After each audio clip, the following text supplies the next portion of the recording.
guys, my amazing learners. I'm Lakshmi, your English tutor. I welcome you all back to my channel Language Quest. நம்ம பொதுவா நிறைய நேரம் லைன்ல நின்றுப்போம். அப்படி லைன்ல நிக்கும்போது இந்த சென்டென்சஸ்லாம் எப்படி இங்கிலீஷ்ல பேசுறது அப்படினு யோசிச்சிருக்கீங்களா? For example, இந்த மாதிரி சொல்லுவோம் இல்லையா? நீ இப்பதான் வந்த, லைனுக்கு பின்னாடி போ அப்படினு சொல்லுவோம். ஒரே லைனா ஃபார்ம் பண்ணு, ஒரே லைன்ல நில்லு அப்படினு சொல்லுவோம். அவன் லைன்லயே நிக்கல, ஆனா கட் பண்ணிட்டு முன்னாடி போய்ட்டான் அப்படி சொல்றது.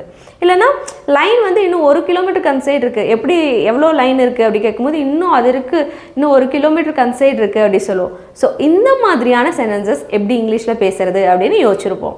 தெரியலையா? ப்ராப்ளமே இல்லை. இன்னைக்கு லெசன்ல லைன்ல நிக்கும்போது நம்ம காமனா யூஸ் பண்ணக்கூடிய தமிழ் சென்டென்சஸ்க்கு உண்டான இங்கிலீஷ் சென்டென்சஸ் எப்படி பேசுறது அப்படிங்கறத லேர்ன் பண்ண போறோம். இன்னைக்கு லெசன் ரொம்பவே இன்ட்ரஸ்டிங்கா இருக்க போகுது. வாங்க பார்த்தலாம். Guys, first look at the board. இங்க 1 to 8 சென்டென்சஸ் எழுதி இருக்கோமா? இந்த 8 சென்டென்சஸுமே நம்ம லைன்ல நிக்கும்போது ரொம்ப காமனா தமிழ்ல நம்ம பேசக்கூடிய சென்டென்சஸ். இந்த சென்டென்சஸ் எல்லாம் எப்படி இங்கிலீஷ்ல பேசுறது அப்படிங்கறத பார்க்கலாம். அதுக்கு முன்னாடி நம்ம சேனலை இதுவரைக்கும் சப்ஸ்கிரைப் பண்ணாதவங்க சப்ஸ்கிரைப் பண்ணிட்டு பக்கத்துல இருக்கிற பெல் ஐகானை கிளிக் பண்ணிக்கோங்க. அப்பதான் நம்ம போடக்கூடிய வீடியோஸ் உங்களை தொடர்ந்து வந்து சேரும். அப்புறம் என்ன, without any further delay, let's get into the video. Okay, இப்போ பார்க்கலாம். வரிசையை தாண்டி செல்வது, இத இந்த மாதிரி சொல்லலாம். Jump the queue. Jump the queue இல்லனா வந்துட்டு cut the line அப்படினு சொல்லலாம். ஓகேவா? வரிசையை தாண்டி போகிறத jump the queue இல்லனா cut the line அப்படினு சொல்லலாம். அடுத்து பாருங்க, வரிசையை அமைப்பது அப்படினா form a line அப்படினு சொல்லலாம். வரிசையை அமைக்கிறதுக்கு என்ன சொல்லணும்? form a line அப்படினு சொல்லணும். அடுத்து வரிசையில் நின்று காத்திருப்பது. வரிசையில் நின்று காத்திருக்கும் போது நம்ம என்ன சொல்வோம்னா இந்த மாதிரி சொல்லுவோம். queue up. வரிசையில் நின்று காத்திருக்கிறதுக்கு queue up அப்படினு சொல்லுவோம். வரிசையை தாண்டுபவர், அதாவது வரிசையிலே நிக்காம டைரக்டா தாண்டி போவாங்க இல்லையா, அவங்கள லைன் ஜம்பர் அப்படின்னு சொல்லுவோம். Line jumper. ஓகேவா? அடுத்தது பாருங்க, ஒரே வரிசையா நிற்பது. அதாவது ஒரே லைனா நில்லு, ஒரே வரிசையாக நில்லு அப்படியெல்லாம் சொல்லும்போது எப்படி சொல்லுவோம்? ஒரே வரிசையாக நிற்கிறத என்ன சொல்லுவோம் அப்படின்னா சிங்கிள் ஃபைல் அப்படின்னு சொல்லுவோம். சிங்கிள் ஃபைல், ஒரே வரிசையாக நிற்கிறத சிங்கிள் ஃபைல். அடுத்தது வரிசை மிக நீளமாக இருப்பது. ஓகேவா? இது இப்போ ரொம்ப நீளமாக இருக்கு லைன் அப்படின்னா இப்படி சொல்லலாம். The line was a mile long. The line was a mile long அப்படின்னா வரிசை ரொம்ப நீளமா இருக்கு அப்படி சொல்லி சொல்றது. அடுத்தது வரிசையில் தன் இடத்தை இழப்பது. இப்போ நம்ம வெளியே போயிட்டு வரக்குள்ளேயும் நம்மளோட இடம் வந்து போயிடும், நம்மளோட இடத்த மிஸ் பண்ணியிருப்போம். அந்த மாதிரி சிச்சுவேஷன்ல இந்த மாதிரி சொல்லலாம். I lost my spot. I lost my spot in line. I lost my spot in line அப்படின்னா வரிசையில் நம்ம இடத்த மிஸ் பண்ணிட்டோம் அப்படின்னா இதை சொல்லலாம். பாருங்க, அடுத்தது வரிசையின் கடைசிக்கு செல்வது. வரிசையின் கடைசிக்கு போ அப்படியெல்லாம் சொல்லும்போது பேக் ஆஃப் த லைன் அப்படிங்கிற ஃப்ரேஸ் யூஸ் பண்ணுவோம். வரிசையின் கடைசிக்கு போகிறத பேக் ஆஃப் த லைன் அப்படின்னு சொல்லுவோம். ஓகேவா? கிளியரா? இப்போ இந்த 8 சென்டென்சஸையும் எப்படி பேசும்போது யூஸ் பண்ணணும் அப்படிங்கிறது தெரிஞ்சுக்கணும் இல்லையா? ஸோ அதனால எல்லாத்துக்குமே ஒரு 2 எக்ஸசைசஸ் பார்த்துடலாம். Let's see the first example. Board பாருங்க. jump the queue இல்லைனா cut the line, இது ரெண்டுமே ஒரே மீனிங் தான் இல்லையா? லைனை தாண்டி போகிறதுக்கு நம்ம யூஸ் பண்ணுவோம். ஃபர்ஸ்ட் சென்டென்ஸ் பாருங்க.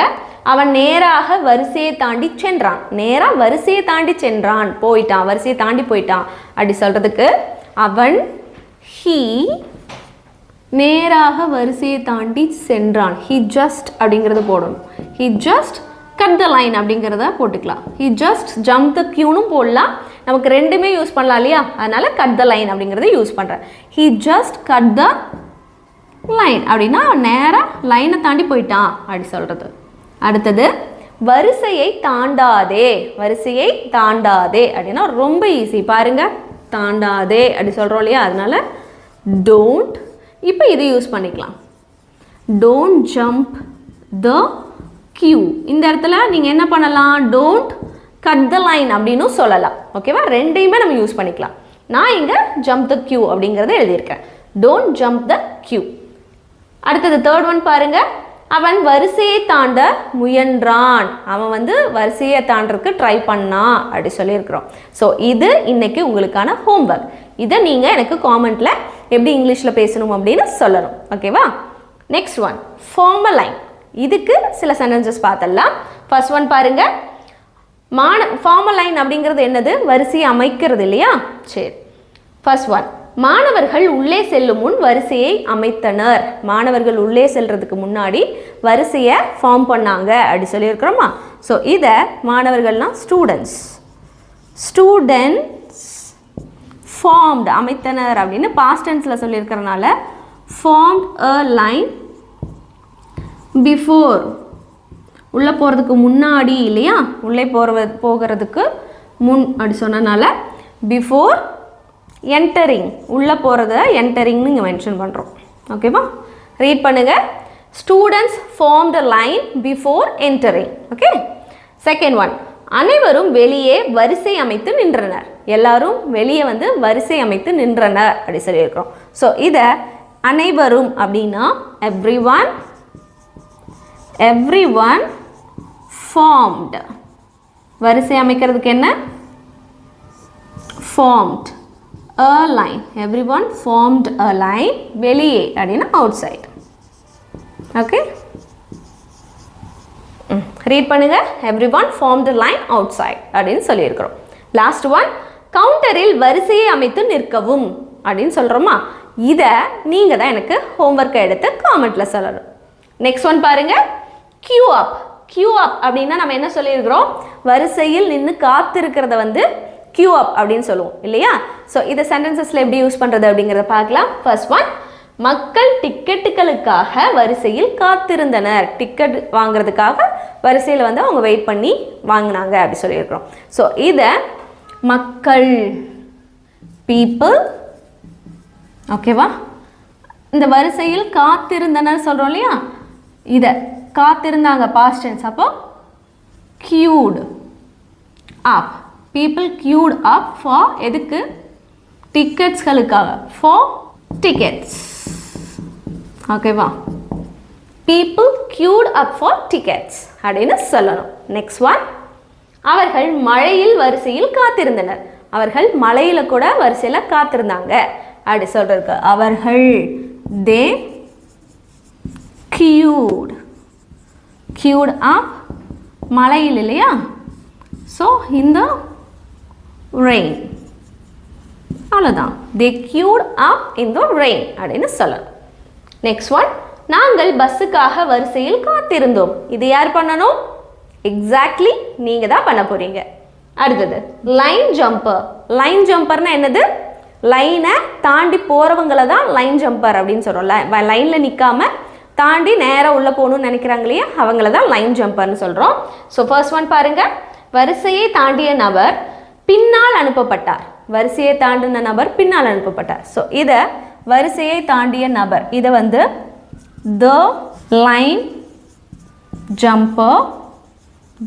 jumper was sent back. okay, the line jumper was sent back அப்படின்னு சொல்லணும். லாஸ்ட் ஒன், வரிசையை தாண்டுபவர்கள் பிரச்சனைகளை ஏற்படுத்துகிறார்கள். வரிசையை தாண்டுபவர்கள் என்ன பண்றாங்க? ப்ராப்ளம்ஸை தான் வர வைக்கிறாங்க.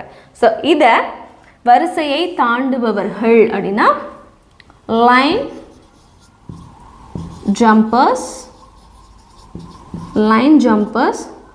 பிரச்சனைகளை ஏற்படுத்துகிறார்கள் அப்படின்னா காஸ். ஏற்படுத்துறது வந்து காஸ், பிரச்சனை அப்படின்னா problems.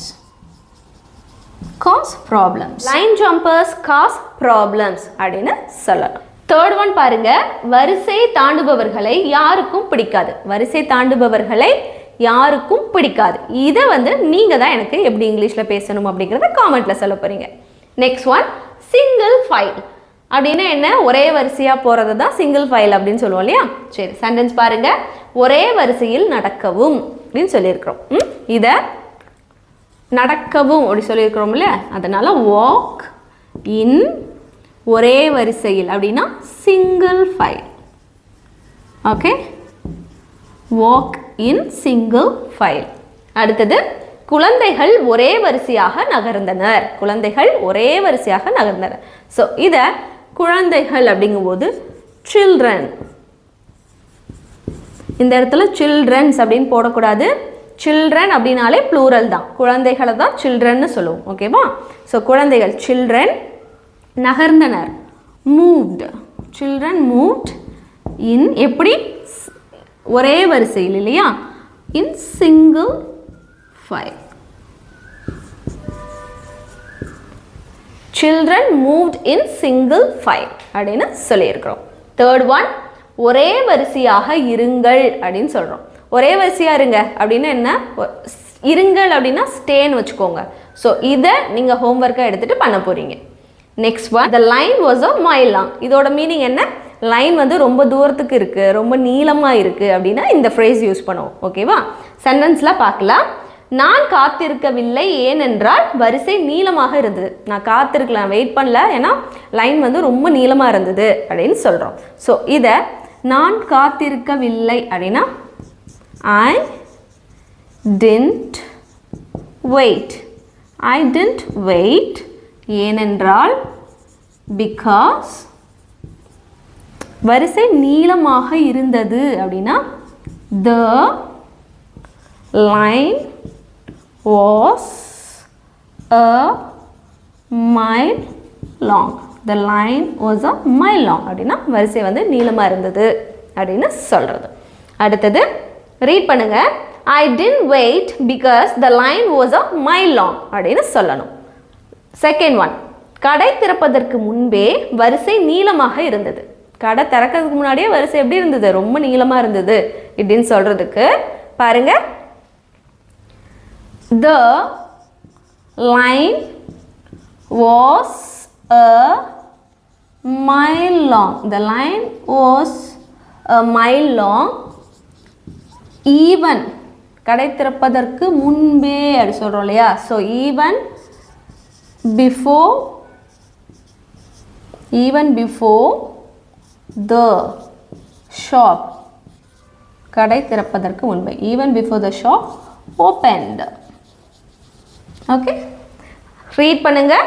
The line was a mile long even before the shop opened அப்படின்னு சொல்லணும். நெக்ஸ்ட் ஒன், நாங்கள் விட்டுவிட்டோம் வரிசை நீளமாக இருந்ததால். அதாவது வரிசை நீளமாக இருந்தனால நாங்கள் விட்டு கொடுத்துட்டோம்.